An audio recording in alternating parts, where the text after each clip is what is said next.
monde, je suis contente de vous retrouver à bord de Sony. Ça y est, on retrouve notre Sony après un long hiver. On se retrouve aujourd'hui dans ce qui va être le carnet de bord de notre traversée à l'ouest canadien, donc jusqu'à la Colombie-Britannique. On va passer très rapidement le Québec parce qu'on l'a vu l'été dernier. Je vous invite à regarder nos vlogs de l'été dernier. Et on va aussi passer très rapidement l'Ontario car c'est long. Manitoba pareil, on passe très rapidement. Notre but étant d'atteindre très rapidement Saskatchewan, chose qu'on a faite, vous le verrez dans le vlog. Voilà, j'espère que ce petit vlog vous plaira. Bon visionnage. Puis là pour la première journée, on a fait Rivière-du-Loup, on est presque au Mont-Tremblant là. On est à Sainte-Agathe-des-Monts. Et puis on a regardé hier, Camille a regardé sur des cartes, il a vu qu'il prévenait de feux de forêt qui ralentiraient la circulation à la fin de l'Ontario, au début Manitoba. Hein? T'as fait coucou? Non, t'as pas fait coucou. À ta caméra à toi? Ah bon? Oui. Je parlais des feux de forêt. Ben ouais, que c'est un paramètre qu'on sait pas là. Et que peut-être ça va nous ralentir. On a quand même quelques jours encore avant d'arriver là-bas, 2-3 jours. Mais ouais, ça fait partie des imprévus qui pourraient nous ralentir.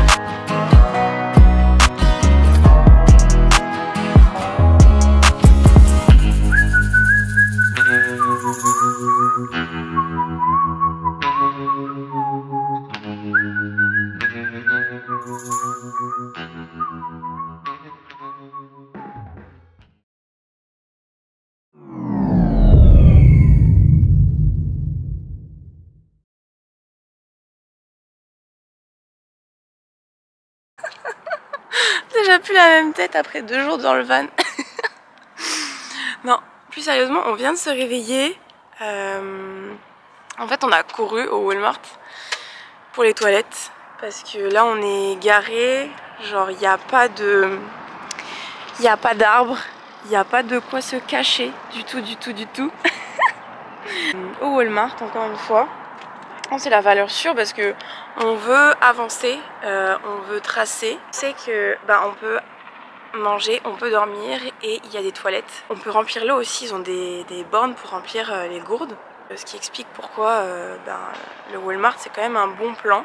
Et on a une amie de fac, ça remonte à la fin de la licence, qui est là, qui fait sa thèse ici. Dit qu'on pouvait se voir et puis on a eu, donc elle nous a invités à une soirée avec des amis qui étaient super et du coup on s'est couché un peu plus tard que d'habitude. Il est là. Bonjour l'original. Un comme ça, attends je fais un demi-tour, tu la ramènes de ton côté. Ouais. Mais un aussi propre.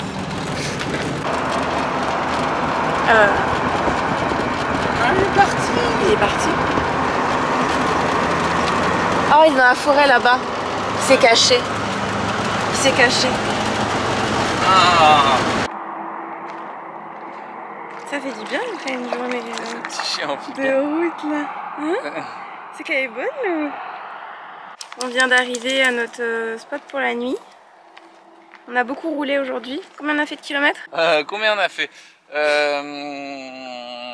On a dû faire 600 km, entre 6 et 700. En fait, en kilomètres ça c'est ça, mais en fait on a fait Rouen-Noranda. C'est facile. Jusqu'à on est presque à Langlac. C'est facile, ce sera affiché sur l'écran, genre par là-haut. C'est trop. Et alors la route a été assez longue, assez chiante. La fin de la route elle était chouette. À partir de Hearst, je sais pas comment dire, Hearst. À partir de Hearst, j'ai trouvé ça un peu plus cool au niveau de l'environnement, du décor. Mais avant ça c'était pas ouf.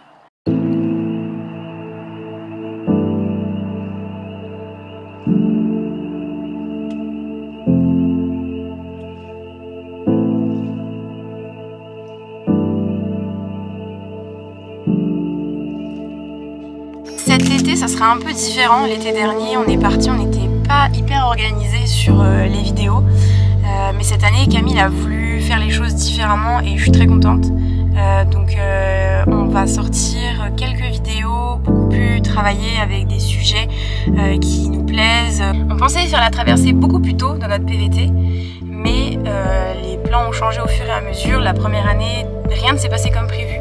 Et du coup, ceux qui nous suivent ont vu qu'on a fait l'Est canadien déjà, ce qui est pas mal. Grâce à ça, on va pouvoir vraiment comparer les deux. On a quand même fait Terre-Neuve, l'île du Prince-Édouard, c'est un gros coup de cœur.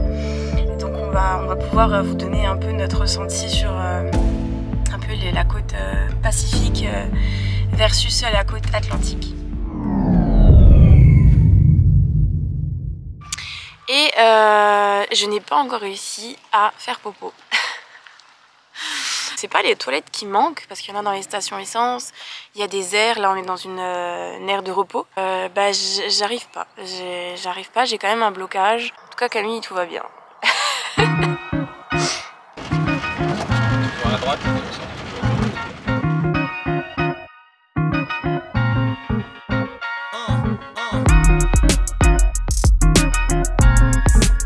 c'est une mine qui a commencé à être exploitée dans les années 60.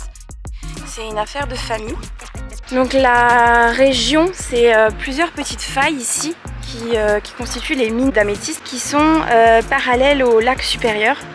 Donc maintenant on va les ramasser, c'est les terrils qui sortent de la mine, ce qui les intéresse le moins au final, parce que c'est bien une exploitation ici. L'été ils font des tours pour les touristes, ils expliquent et tout. Et l'hiver, ils vont tailler, ils vont faire des bijoux, ils vont faire des statues de tout ce qu'ils ont ramassé en été. Top.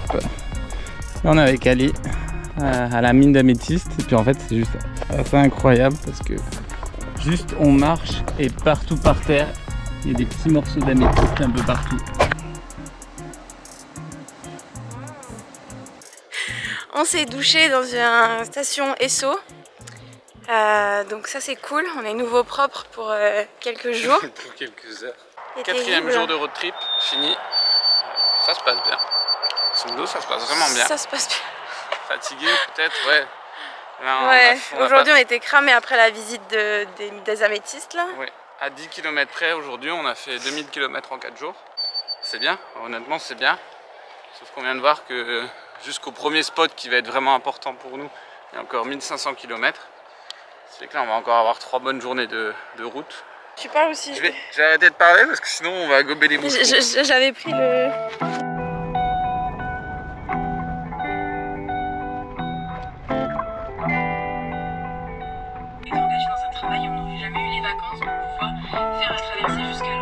Genre oui, il faut qu'on prenne le fil des jours, le fil des étapes, mais il m'a l'air de vraiment les meilleurs moments.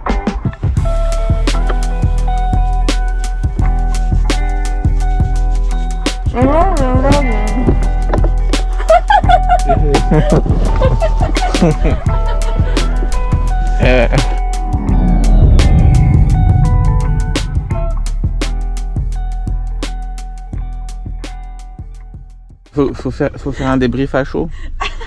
Non, je me lave les mains. Début du jour 5 du vlog. Nous sommes jeudi 29 mai.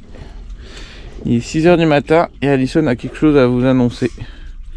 Bon, je vais vous la faire courte. J'ai fait bobo. Voilà. Elle vous l'a fait courte. Qu'après 5 jours, un poupe a enfin eu lieu. Ça finit. C'est la danse du poupe. Toujours des petits voyants en dessous. Jeudi 29 mai, c'est ça? Jeudi 29 mai, ça y est, on est prêt à repartir. Et on reprend la route. On va voir si on arrive à finir de traverser l'Ontario aujourd'hui. Ça fait 1h30 qu'on roule, on remarque que l'atmosphère a bien changé. On est en train de suivre sur la carte, c'est la carte par rapport aux feux de forêt. Donc là vous voyez dans la partie rouge, on vient de passer dans la zone donc, qui est atteinte par la fumée des feux de forêt. Là il y a un petit feu, on le voit sur la carte. Et ça sent aussi, hein. Ça sent un peu le brûlé. On verra commencer un peu plus tard encore. On espère que ce sera pas fermé en tout cas. On retrouve le soleil, c'est un peu plus... L'atmosphère était plombante juste avant. Feu ou pas feu, enfin qu'on sache même pas qu'il y a un feu, c'était particulier. Mais après, on risque de recroiser les feux, ça va être la frontière avec le Manitoba. Là on voit Kenora, Winnipeg, il y a la frontière entre. On va recroiser les feux là.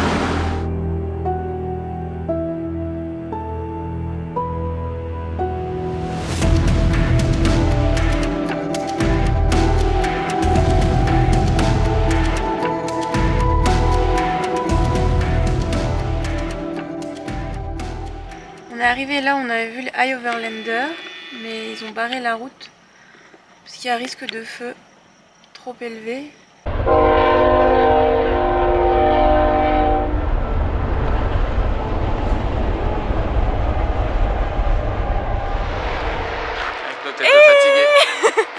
Mais on a réussi, on a presque atteint Winnipeg et en regardant les Overlanders, je me suis rendu compte qu'il y avait le point le point le plus au centre du Canada. Non, ça veut rien dire, le point le plus au centre. Si, c'est le centre. C'est le centre longitudinal du Canada.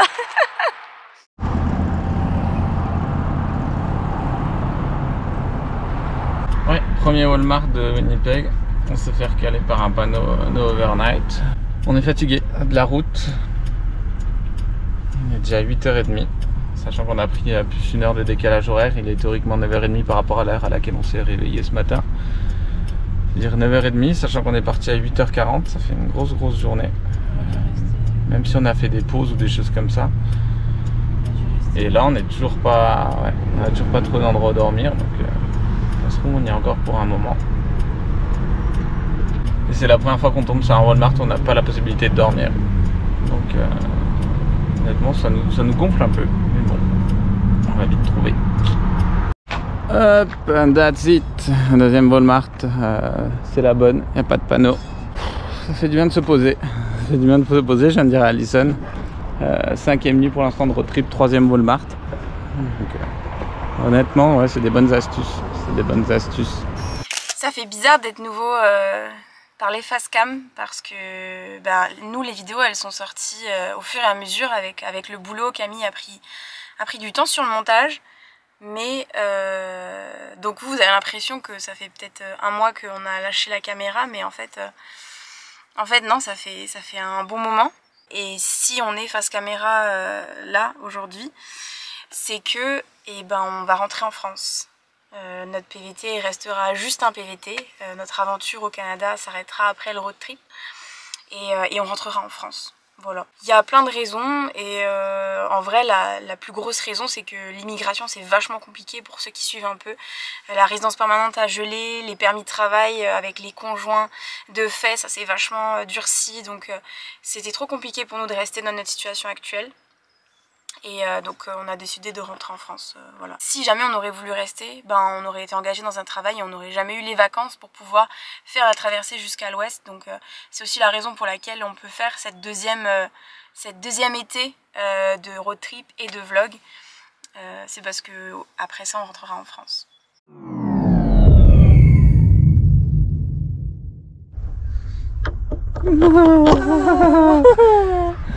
Quelle belle!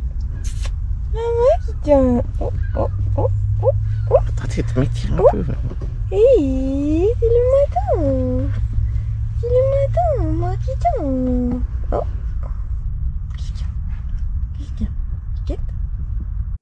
Ce moment, tu étais en train de laver la vitre.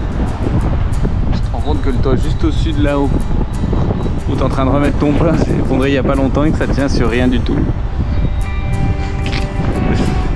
On y va, Kiki? Tu conduis?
L'année dernière, on était engagés avec un bail, on avait gardé notre bail, donc on avait un appart, donc on voyageait en van on a voyagé en van 2 mois, mais on avait fait une coupure, on était rentrés chez nous entre temps, et si jamais il arrivait quelque chose, on savait qu'on avait un appartement.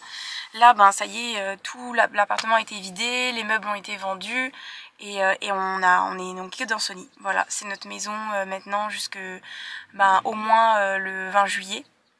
Et à partir de là, on mettra Sony en vente et en un mois, on espère qu'il sera vendu. Parce que notre PVT se termine le 22 août. Voilà. Donc on va profiter du Canada encore pendant le temps qui nous reste ici. Samedi 31 mai, 7e jour sur la route. On démarre ce matin. On vous a pas montré le spot hier soir, on est arrivé parce qu'il était déjà tard. Puis voilà, on est arrivé en Saskatchewan, on est super content d'être en Saskatchewan.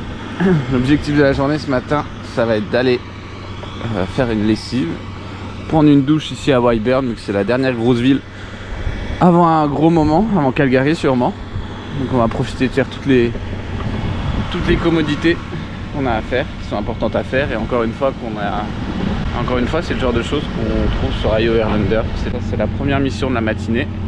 La deuxième, ça va être de rouler cet après-midi. On a à peu près 250-300 km à faire pour atteindre la vallée des 1000 démons, qui va être notre premier spot important à découvrir cet été. Donc après une semaine de route, on est trop content d'enfin toucher au but. Direction la vallée des 1000 démons.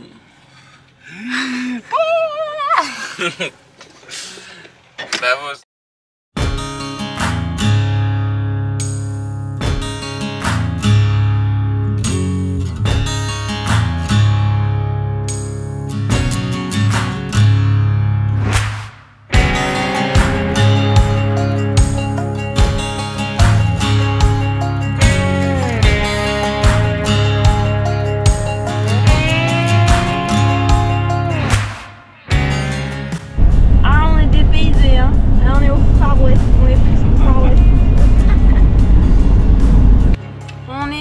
Officiellement dans le grasslands, dans les prairies.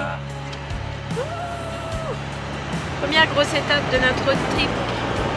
Ah mais qui? En zoomant?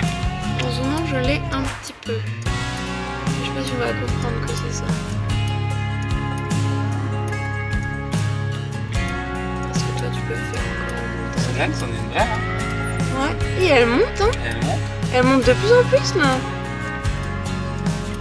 Elle était pas comme ça au début. Hein. Tu vois vraiment la colonne.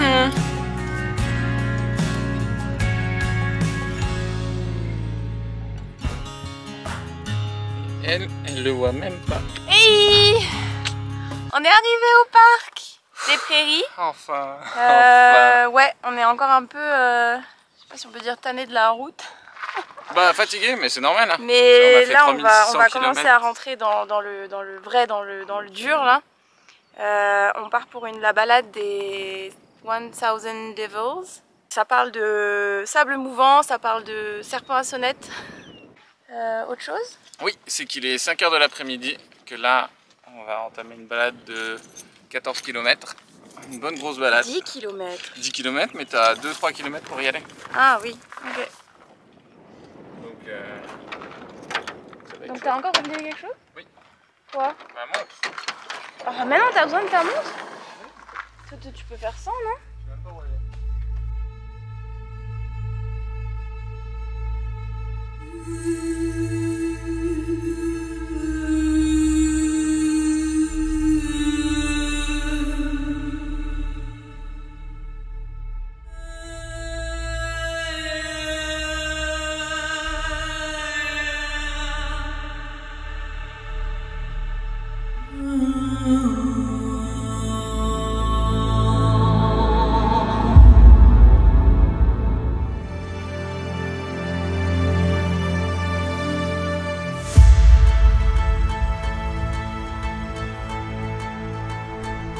de l'ombre.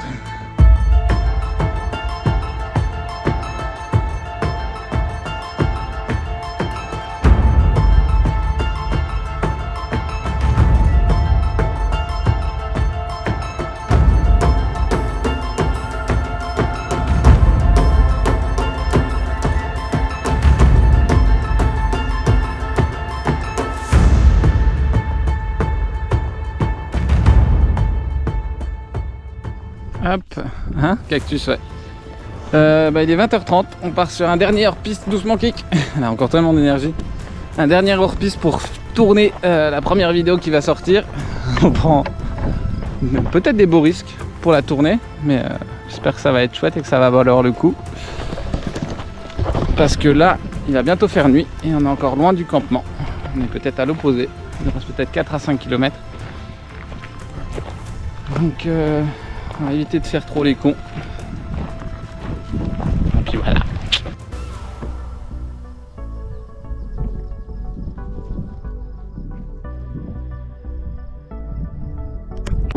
Deux moustiques côte à côte. Ouais.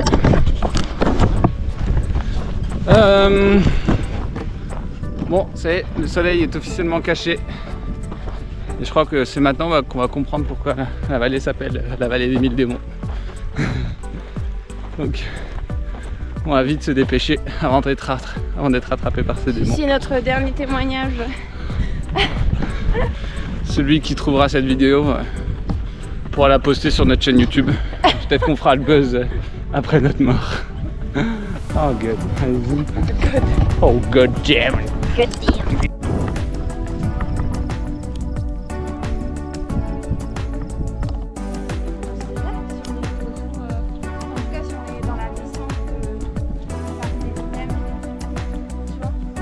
Petit topo, on vient de couper, prendre un petit raccourci qui n'a pas été facile, mais ça a fait du bien. Je pense qu'on a gagné au moins 10 bonnes minutes. On doit être à 20 minutes du camp et là un peu partout autour de nous on commence à entendre les coyotes aboyer. C'est sûr que c'est bien des coyotes et c'est sûr qu'il y en a plus qu'un, ou jappé, ou je sais pas. En tout cas on les entend, donc bon, ils ne devraient pas être trop méchants avec nous en théorie. On sait jamais.